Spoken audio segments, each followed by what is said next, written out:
ये खबर कराची से है, जिसके इलाके राशिद मिन्हास रोड जौहर पुल के करीब बिजली की बंदिश के खिलाफ इलाका मकीनों का एहतजाज जारी है और इस एहतजाज के बायस नीपा से ड्रिग रोड की जानिब जाने वाले रोड पर ट्रैफिक की रवानी मुतासिर है और लोगों को मुश्किलात का सामना है। काफ़ी मुश्किलात पेश आ रही हैं, चूँकि अगर जौहर मोड़ से इस ट्रैफिक को ब्लॉक किया गया है, एक जो पुल जा रही है वहाँ पर यह एहतजाज किया जा रहा है, जिसके बायस राशिद मिन्हास रोड बुरी तरह से ब्लॉक है और जो रास्ता नीपा चौरंगी की तरफ जा रहा है वहाँ पर गाड़ियाँ खड़ी हुई हैं, लोग काफ़ी मुश्किलात का शिकार है।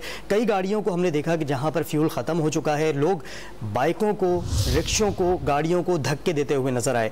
मजीद जानते हैं हम डॉन न्यूज़ के नुमाइंदे महराज अख्तर से। महराज, बताइएगा एहतजाज की क्या सूरत हाल है इस वक्त और सड़कों पर क्या मनाजिर देखने को मिल रहे हैं?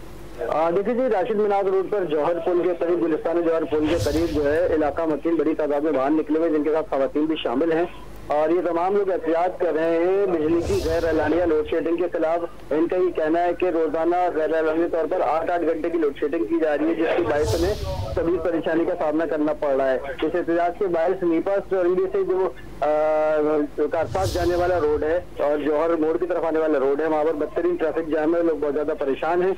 पुलिस की नफरी भी वहाँ पर पहुंची है और मुज़ाकरात किए जा रहे हैं मुजाहिरीन से तो जल्द से जल्द रोड को क्लियर करें ताकि लोग जो है वो अपनी अपनी मनाजिल तक पहुँच सकें। जी महराज, बहुत शुक्रिया आपका।